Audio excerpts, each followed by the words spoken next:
नमस्कार, आप देख रहे हैं इंडिया दिन न्यूज। मैं हूं आपके साथ नवनीत। अभी हाल ही में लोकसभा का चुनाव संपन्न हुआ है। ये चुनाव काफी ज्यादा उतार चढ़ाव से भरा हुआ था। इस चुनाव में कहीं पे हार मिली, किसी को जीत मिली, तो बहुत सारे वाद और विवादों से चुनाव भरा रहा। लेकिन अब चुनाव खत्म हो चुका है, नए सरकार का गठन भी हो चुका है, मोदी 3.0 की शुरुआत भी हो चुकी है।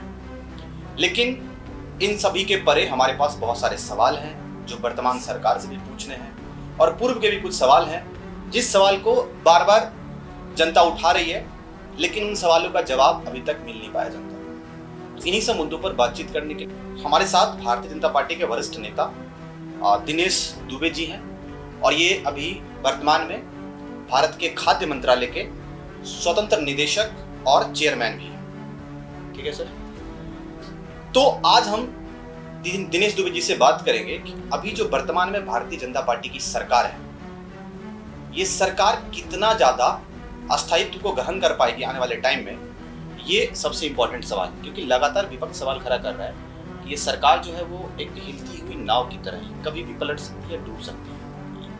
क्या लगता है? मोदी सरकार 3 ये बहुत शक्तिशाली है। 3.0 3.0 ये बहुत शक्तिशाली है और हमारे पास पूर्ण बहुमत है।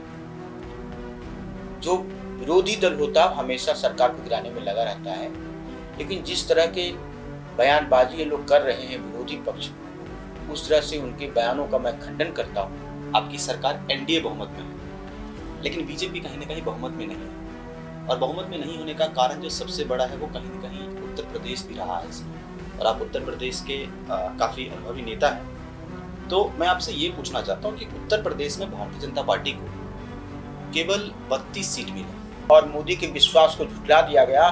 मोदी के विश्वास को झुठलाने वाले विरोधियों ने यह कहा कि 400 पार हो जाएगा तो संविधान में संशोधन जो है, संविधान खतरे में है, इसलिए संविधान बचाने के लिए सब विरोधी की बीजेपी के विरोध में वोट डालना है। संविधान को बचाने के लिए आप मानते हो कि संविधान को बचाने के लिए बीजेपी के विरोध में वोट डाला गया, या आप मानते हो?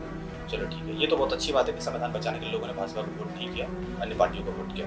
एक सवाल और है कि 2024 से पहले, 2024 से पहले जब भी देश में चुनाव होता था, चाहे 1952 की बात करें, उसके बाद जितने भी चुनाव हुए, उन सभी चुनावों में जब पार्टियां वोट मांगती थी या फिर वोट बैंक की राजनीति होती थी, तो कहीं ना कहीं लोग पार्टी के नाम से कि हम कांग्रेस से बिलोंग करते हैं, हम भाजपा से हैं, हम सपा से हैं, इस तरीके से वोट मांगते हैं।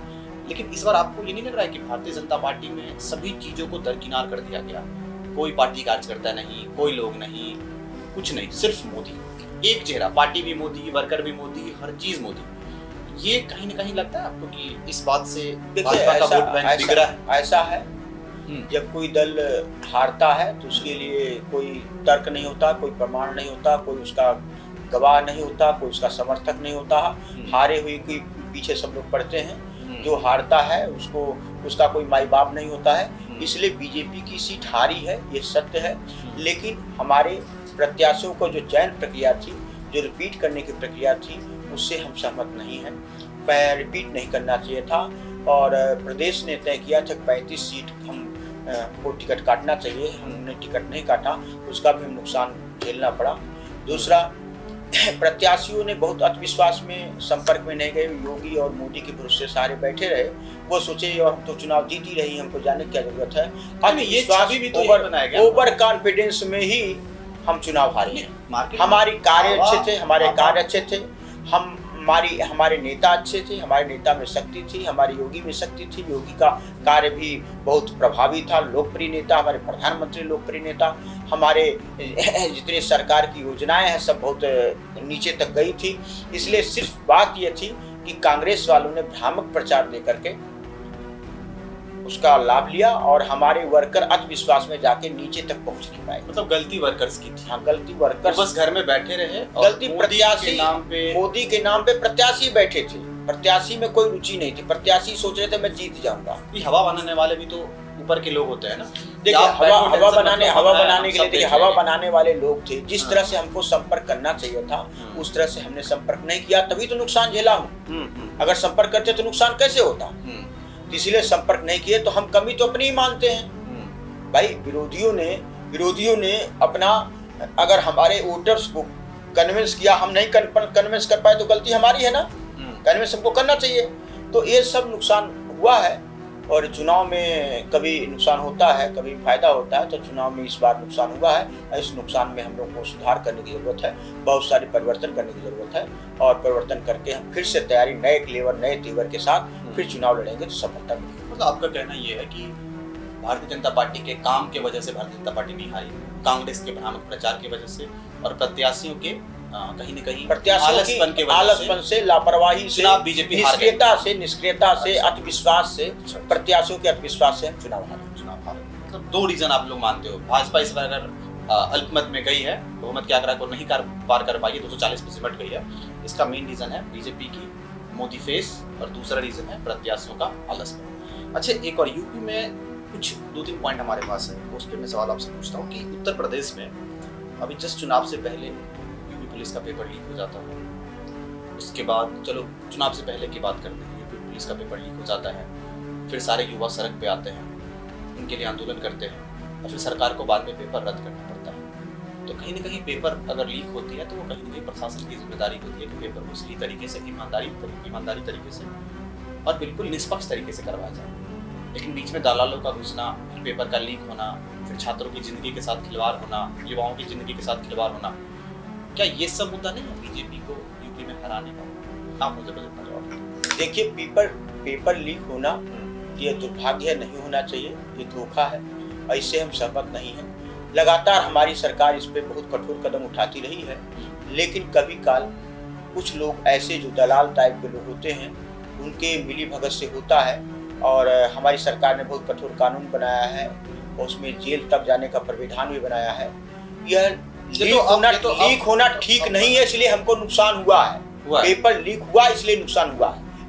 पेपर लीक नहीं होता तो मेरा नुकसान नहीं होता, ऐसा मैं मानता हूँ। पेपर लीक होने से नौजवानों ने हमको वोट नहीं दिया है और वो अच्छा नहीं मानते, हम भी नहीं अच्छा मानते हैं। पेपर लीक हुआ है, पेपर लीक हुआ अच्छी बात नहीं है। नौजवानों का अवसर होता है और उसको नकल को बढ़ावा मिलता है। तो पेपर जो लीक हुआ है उसमें हमारी सरकार कठोर से कठोर कार्रवाई कर रही है, सभी को गिरफ्तार कर रही है, जेल भेज रही है, लगातार छापे पड़ रहे हैं, तो कर रही है सरकार। लेकिन पेपर लीक हुआ ये ठीक नहीं है, ये दुर्भाग्य है। चलो ये तो ठीक है, पेपर लीक की वजह से भी बीजेपी को कहीं ना कहीं नुकसान हुआ। बीजेपी के कुछ ऐसे लीडर, कुछ ऐसे फायर ब्रांड लीडर जैसे ब्रिजभूषण हो गए, कर्नाटक में प्रज्वल रेवन्ना हो गए, चुनाव से पहले इन सभी लोगों की हरकतें, महिलाओं के प्रति अपमानजनक बयान, अपमानजनक बातें, अपमानजनक हरकतें, क्या इन सब चीजों से भी देश में कहीं ना कहीं बीजेपी की छवि धूमिल हुई? देखिए, ऐसे लोगों से नुकसान की श्रेणी में हम आकलन नहीं कर पाए हैं। वैसे तो बहुत सारे छोटे छोटे आकलन करने की जरूरत है, ये सब मुद्दे थोड़े, लेकिन ये सब विषय में पार्टी नहीं जाती है। पार्टी को जो नुकसान हुआ है उसमें यह है कि हमारे कार्यकर्ताओं में निराशा, हताशा थी। सरकारी अधिकारी बेलगाम थे, सरकारी अधिकारी मनमाने ढंग से अपने ढंग से काम कर रहे थे, हमारे कार्यकर्ताओं को सुन नहीं रहे थे। प्रत्याशी निष्क्रिय था, बहुत ज्यादा आत्मविश्वास में था और हम हमेशा इतना ज्यादा पार्टी का काम देते थे कार्यकर्ताओं को कि कार्यकर्ता उसी पार्टी के काम में उलझे रहते थे, उनको नीचे तक जाने के लिए समय भी नहीं मिला। यह ऐसा लग रहा था कि यह चुनाव तो एक तरफा है और हम लोग लास्ट में जब 4 चरण का क्रॉस कर चुके, चौथे चरण में समझ पाए कि नहीं, आरक्षण का एक भ्रामक प्रचार चल रहा है, उस भ्रामक प्रचार से हमको नुकसान हो रहा है। तब तक सुधरे तब तक बहुत देर हो चुकी थी। तो यह जो विषय है ये बहुत ही अतिसंवेदनशील है। मैं समझता हूँ कि हमें चुनाव को चुनौती के रूप में लेना चाहिए और कभी अविश्वास में नहीं रहना चाहिए। लेकिन हमारे वर्कर भी अविश्वास में थे, हमारे नेता भी अविश्वास में थे, वो काफी ज्यादा, और 400 पार लेंगे, 400 पार बदल देंगे। और 400 पार का जो नारा था हमारे लिए नुकसान साबित हुआ। इसलिए 400 पार का नारा जो है हम उसको सटीक नहीं बैठते हैं, लेकिन पार्टी ने दिया था 400 पार का नारा चलाया गया। लेकिन 400 पार के नारे ने और लोगों को, हमारे विरोधियों को उत्साहित किया और उसमें भ्रामक प्रचार करने का उसको एक अवसर मिला।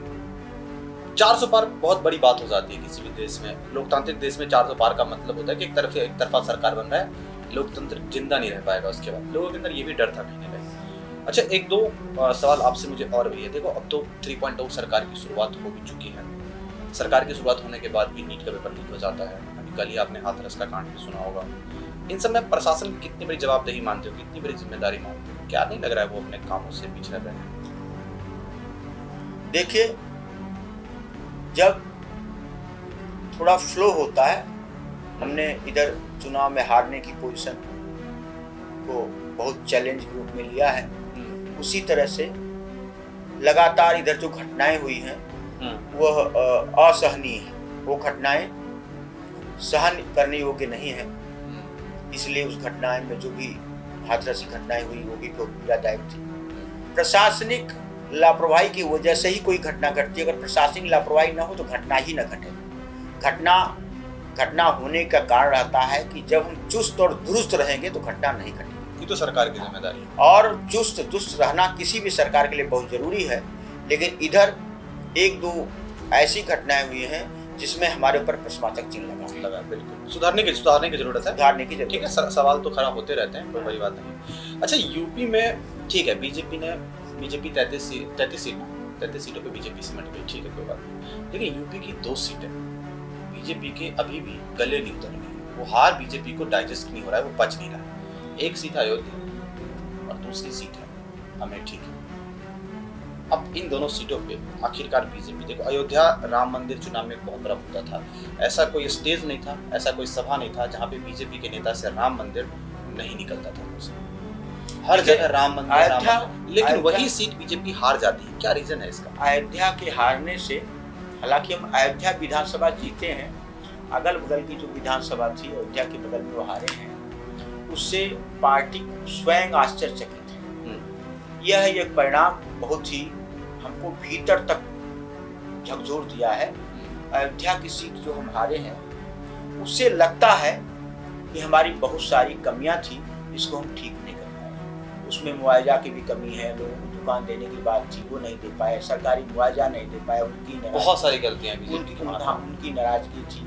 हमारा प्रत्याशी भी बहुत ज्यादा विश्वास में था, हमारा प्रत्याशी बार बार रिपीट हो रहा था, घमंड से चूर था, प्रत्याशी बार बार रिपीट हो रहा था, ऊटपटांग भाषण भी दे रहा था। इसलिए अगर जो शुरुआत कहीं से हुई तो वहीं से ही नुकसान हुई। तो जो गलती एक व्यक्ति ने किया, थोड़ी सी गलती अनजाने में उनसे हो गई, वो शब्द का इस्तेमाल नहीं करना चाहिए, संविधान जैसे बात पे नहीं कुछ बोलना चाहिए। तो मुझे लगता है कि उत्तर प्रदेश में बीजेपी सेम यही चीज लगता है, अमेठी में भी यही चीज दोहराई गई। और देखिए अमेठी क्या है, अमेठी में अमित शाह जी बहुत दौड़ भाग की, पार्टी ने भी वो शक्ति लगाई, मोदी की रैली थी, मोदी जी की कराई, योगी जी की रैली, योगी जी की कराई, तमाम सारे ऐसे कार्यक्रम हुए। लेकिन हमको जितना वोट चाहिए था उतना नहीं मिला, और जिस तरह से टास्क के रूप में हमको करना चाहिए था और लड़ना चाहिए था चुनाव, हमने उसको नहीं लड़ा। और सबसे बड़ी बात यह है कि हमें किसी को कमजोर नहीं समझना चाहिए। मतलब बयान की राहुल गांधी यहाँ से डर के भाग गए, बयान उतार दिया, उल्टा सीधा, ये महंगा नहीं पड़ गया ना, उल्टा सीधा जो बयान चला वो हमको नुकसान करता गया। और जो हमारे विरोध में जो प्रत्याशी कांग्रेस का था वो सरल था, सहज था, और वो बहुत नीचे का था, तो जनता की सिंपैथी को गेन किया उसने। हम सिंपैथी को गेन नहीं पाए, हमारे पास होने के लिए था, उसके पास पाने के लिए था। अब वहाँ स्थिति थी एक, स्मृति ईरानी ने वहाँ पे जिस तरह से माहौल बनाया, वह जनता को ग्रास नहीं हुआ, जनता ग्रहण नहीं कर पाई, तो उससे नुकसान हुआ। और हमेशा पार्टी को बहुत सोच समझ के चुनाव में कदम लगाना चाहिए, लड़ना भी चाहिए, कि हमें प्रत्याशी से जो भी कुछ वॉकिंग करना है, टॉकिंग करना है, या जो कुछ मंच पे भाषण देना है, सोच समझ के भाषण देना चाहिए, ताकि वो जनता को ग्राह्य हो, कन्विंस हो जनता। और जनता कन्विंस नहीं होगी तो उसका उल्टा रिएक्शन होगा। वही हमें अमेठी में हुआ। अमेठी में हम बहुत विश्वास में थे, और हमारे पास जो संदेश था वो संदेश हमारे पक्ष में नहीं था, संदेश वह कांग्रेस के पक्ष में था। हमने जो वहाँ पिछली बार जो चुनाव जीता था बड़े उत्साह के साथ, लेकिन जब समय बीता, समय के साथ हम चुनाव में कमजोर हो गए, चुनाव में हम कमजोर थे, और चुनाव ठीक करने का बहुत प्रयास हुआ, लेकिन फिर भी हमको उतना फायदा नहीं मिला जिससे हम चुनाव जीत सकते थे। इसलिए अमेठी, अच्छा 2024 और अमेठी और अयोध्या दोनों सीट हमारे लिए एक बड़े दुखद की बात है और हमको हमेशा ये वेदना देती रहेगी कि हम क्यों हारे और इसके हारे के पीछे क्या कारण था। ये अलग से दोनों विधानसभा की और दोनों लोकसभा की सीट का अलग से अगर समीक्षा की जाएगी तो बहुत सारे कारण दिख जाएंगे। चलो ठीक है। अच्छा एक बात और, 2024 में आपके हिसाब से किस नेता की लोकप्रियता काफी ज्यादा बढ़ी? पक्षों विपक्षों कोई फर्क नहीं पड़ता इस बात से, आप बस इतना बता दो कि किसी एक नेता का नाम बताओ जिसकी लोकप्रियता काफी कम थी वो बढ़ गई बहुत ज्यादा 2024 के चुनाव में। किसको मानते हैं सर? देखा 2024 में शिवराज सिंह चौहान की लोकप्रियता बढ़ी। अच्छा, बहुत ज्यादा, और वो नंबर 1 है। इसके बाद जो है नितिन गडकरी भी हैं, उनकी भी लोकप्रियता बढ़ी है। तो ऐसे बहुत सारे नेता हैं जिनकी लोकप्रियता बढ़ी है। राहुल गांधी की नहीं बढ़ी? राहुल गांधी के लिए प्लस हुआ। राहुल गांधी का जो लक्ष्य था उस लक्ष्य से ज्यादा पाए। वो लक्ष्य उनका कम था, लक्ष्य जो था वो सोचा तो बहुत कमजोर स्थिति में थे। लेकिन इस वो तो मोदी से ज्यादा वोट से जीते। एक बात, राहुल की लोकप्रियता की हम तुलना नहीं कर सकते। हम बीजेपी के नेताओं की तुलना आपसे कर सकते हैं। राहुल की प्रशंसा में लगता है कि आपको कोई प्रधानमंत्री राहुल की प्रशंसा विपक्ष में कोई प्रधानमंत्री बनने लायक, कोई बनने के लायक सब पक्ष में अभी नहीं। सब हमारे मोदी के बाद पीएम किसको देखना चाहोगे? बहुत सारे हमारे पास है, तो पार्टी तय करेगी। ऐसा आपका करता का मन तो होता है? नहीं, वो पार्टी हमारे पास बहुत सारे नेता, एक से एक नेता, नितिन गडकरी है, शिवराज सिंह चौहान है, बहुत अच्छे योगी हैं, हमारे बहुत सारे अच्छे नेता हैं प्रधानमंत्री। अच्छा, यूपी में चुनाव बीजेपी इतनी कम सीटों पर अटक गई, इसमें योगी की कोई गलती मानते हो आप? योगी का कोई रिएक्शन नहीं था, योगी सब लोग खुश थे। योगी मोदी से कोई नाराजगी नहीं थी। आरएसएस में कोई नाराजगी नहीं थी। आरएसएस को तो जेपी नड्डा ने पहले कह दिया कि हमें आरएसएस की कोई जरूरत नहीं है, हम अकेले काफी। वो कहना गलत था। जिस आरएसएस की नींव से बीजेपी खड़ी हुई, वो कहना गलत हुआ। उसका भी नुकसान हुआ कि आरएसएस ने कमांड ढीली कर दी थी, नहीं तो भारतीय अब उसका आप मान कर वो तो कमांड ढीली करेगी ना। तो आपने देखा किस तरीके से दिनेश दुबे, भारतीय जनता पार्टी के वरिष्ठ नेता, ने हमारे सभी सवालों का बहुत ही सटीक जवाब दिया। बहुत ही सटीक आकलन क्या है, एक ईमानदार नेता की यही भूमिका होती है, कभी कभी उनको वक्त से नीचे उतरकर सवालों का जवाब देना पड़ता है। यही एक ईमानदार नेता की पहचान होती है। इस तरीके से आपको और बड़े शख्सियत से मिलाते रहेंगे। तब तक के लिए आपका बहुत बहुत धन्यवाद। खबरों से जुड़े रहने के लिए सब्सक्राइब करें हमारा चैनल इंडिया जंक्शन।